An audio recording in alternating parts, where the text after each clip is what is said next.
If you're listening to this podcast, you probably have a desire to start a service-based business, or maybe you have started one and your business is 1 year old, 2 years old, or maybe you just registered your LLC and you have not done anything with the business.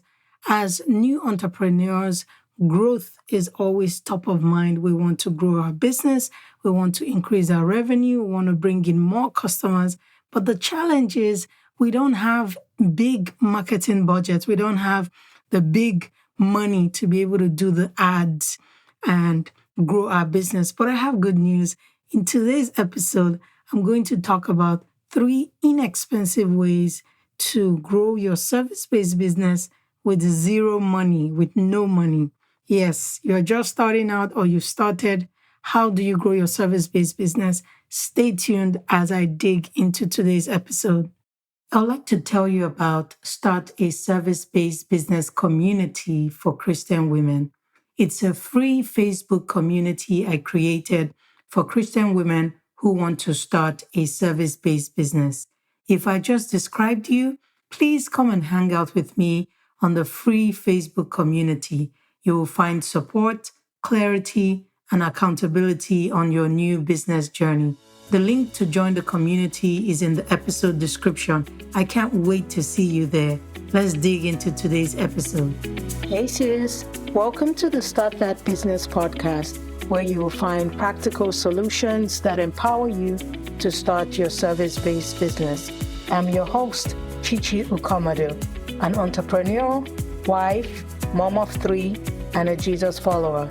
10 years ago, I was afraid of giving up my desire to build a corporate career and say yes to the Holy Spirit's nudge to start that business.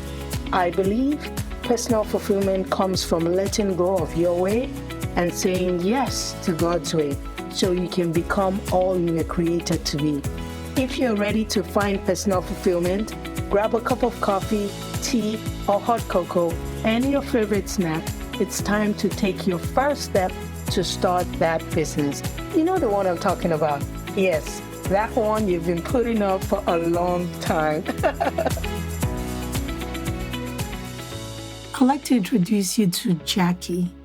Jackie is based in Houston, Texas. She is a wedding planner, or she just started a new service-based business as a wedding planner. Jackie used to work for a very known big wedding planner in Houston, Texas, and she worked for her for a couple of years and she has gained so much experience.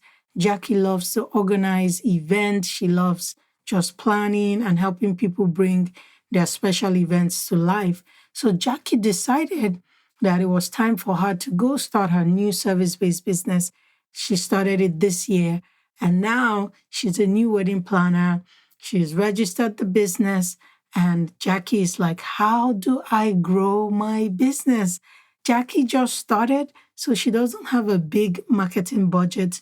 She doesn't have extra cash sitting anywhere. And Jackie is asking, Chichi, how can I grow my service-based business with zero money? Jackie, I'm so glad you asked. I'm going to talk about 3 inexpensive ways that you can use starting today to grow your service-based business. Number 1 thing you can do, Jackie, is to offer your service for free or at a reduced beta price. Now, what is beta? Beta means you're still testing the service out so that you can get review or feedback to improve it. Then you do like a full launch. So offer your service for free. You're a wedding planner. You probably know a couple of people from your existing contact from where you used to work before as a wedding planner, or as a wedding planner, you're in tune with different events going on. Or maybe you have friends who are getting married this summer, or have a birthday party, or have a special event.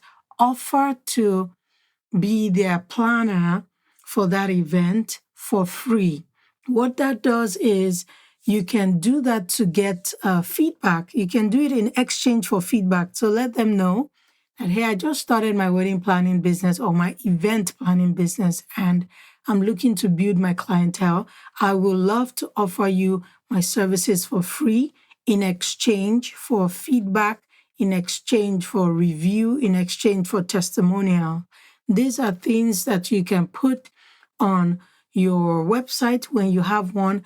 You can showcase on your social media page, and people know that other people are already requesting for your service or using your service. So it helps you get more clients in. So start by offering your services for free or do it at a reduced cost. Now, make sure you let the people know that the price will not always be this low, so they don't think you are a cheap wedding planner or cheap events planner that is out there. No, let them know you're just starting out, you're looking to build your clientele, and that's why you're offering it at either a reduced price or you're doing it for free. I'll recommend offering your service for free or at a reduced price to at least 1 to 5 people, 1 to 5 customers. That is a good number to be able to get testimonials, review, feedback that will help you improve your service, and it will give you a launching pad to get even more customers. Now, the second thing you can do, Jackie, to grow your service-based business with no money is to elevate your customer experience. Yes, elevate your customer experience. No. So now you already offered your service for free or at a reduced price. Don't say, okay, because I'm offering it for free, I'm just going to do a shabby service. I'm just going to treat them anyhow because they're not paying me in full or they're not paying me at all. No, this is an opportunity to show them what you are made of in terms of your service. So elevate their customer experience. When I talk about elevating the experience, you want to elevate their online experience, which is how they find you. So either on your website or on your social media page, make it very clear on how people can contact you. Make it very clear on what they should do when they contact you. Don't make your customers think of what they need to do to place an order for your service. Make it plain. So if you're on a website, let your contact form be easy to fill. If you're able to display your prices, maybe your starting prices, you can do that. But make sure that the experience is elevated so that when a customer comes to you, they have this, they feel like, yes, this person thought about me. This person thought about everything I would need as a customer to engage their service. Now, I find that a lot of people focus on the online customer experience. So their website might be beautiful, they might have the beautiful forms, but they pay less attention to the offline experience. Now, the offline customer experience is the experience that they get when you're actually delivering the service. So in your case, Jackie, let's say you offer your service for free to one of your friends that's getting married. How do you show up on the wedding day? How do you show up before the wedding day? How do you show up for the meetings leading up to the wedding, the wedding planning meetings, helping them with their selections, keeping track of vendors? How do you show up for those things? Do you show up prepared? Do you show up with your homework done, giving them different options that will give them a good event and also save them money? Or do you just show up with nothing done? So elevating the experience, meaning you should prepare for your customers and give them an exceptional experience, both online and offline. One of the benefits of an elevated customer experience is it leads to the third thing you can do to grow your business, which is word of mouth, using word of mouth.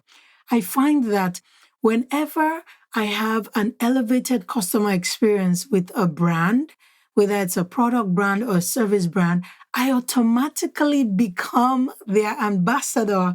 Everywhere I go, I talk about the service, I talk about the product. I tell people you have to go check out that restaurant, or you need to go get your hair done at that salon, or oh, you need to go get your nails done at that place because they treated me well. They were prepared for me. I felt like a VIP when I used their service. So That is what happens when we have an elevated customer experience. It leads to us becoming ambassadors for the different brands. So the third thing is to use word of mouth. Now, you're new, Jackie, you just started. If you're listening to me, maybe you're also new and you just started. You want to tell everybody you come across about this new business you have started. I remember when I launched my podcast, I made a list of about 100 people on my contact list, and I began to send them messages. And I made sure the message was not like your regular run-of-the-mill message of, oh, I just launched a podcast. I made the message so captivating that when they read it, everybody wanted to click and go listen to my podcast. So you do the same thing. Tell others about what you do and ask people for referrals. So by the time you offer your free services, ask them for referrals. Ask Jackie, for you can ask, do you know anyone else who is getting married or has a special event? Ask for referrals, but use word of mouth. Tell your family, tell your friends. You might want to print flyers, put them at a library or a store where your potential customers go to. Of course, you have to get permission from the store owner to be able to put flyers. At the library, I don't know if you need to get permission, because when I go to my library, I see a lot of flyers, different people advertising different businesses. So find out from your local library. That might be a place to also put word out. You also want to post about what you do. If you're a member of a Facebook group, if you're in a WhatsApp group, and as long as it is allowed, as long as it's part of the group rules, most groups, they probably have days when you can advertise what you do. Don't get tired. Keep posting. Keep telling people, oh, I do this now. I started this new business. The more people you tell about what you do, the more the word spreads to those that might actually need your service. So don't be ashamed. You are doing something great. You're bringing a solution to the problem of someone. So don't be ashamed to tell people, this is what I do. For you, Jackie, don't be ashamed to say, hey, I'm a wedding planner now. I'm no longer working for this person. I started my own wedding planning business. And the more you tell people about what you do, like I said, the more the word spreads around. All right, let's recap real quick. The 3 inexpensive ways to grow your service-based business with no money is 1, offer your service for free or at a reduced beta price so you can get feedback, you can get review, or you can get a testimonial. The second thing you can do is to elevate your customer experience, both online and offline. Don't let your potential customers shouldn't have a headache just trying to use your service. Make it a pleasant experience. Number 3, use word of mouth. Tell everyone that cares to listen what you do and also ask for referrals. As you do these things, you will begin to see your business gain traction and your business will begin to grow as you bring in new customers. Thank you so much for hanging out with me on today's episode. Please share this episode with someone who is looking to start a service-based business, or you can share this episode in a Facebook group if you're a member of one, so that others can get the help they need to start their business. Keep listening for more exciting episodes. I will see you soon. Hey sis, before you go, if this podcast has encouraged you, helped you, inspired you, or taught you something new, please head over to Apple Podcasts and search for Start That Business Podcast and leave me a written review. That's one of the ways I know this podcast is impacting your life. Thank you so much. I'll also love to connect with you on Instagram. My handle is @ChichiUkomadu. Until next time, always remember, you have all you need to start that business. I'll see you soon.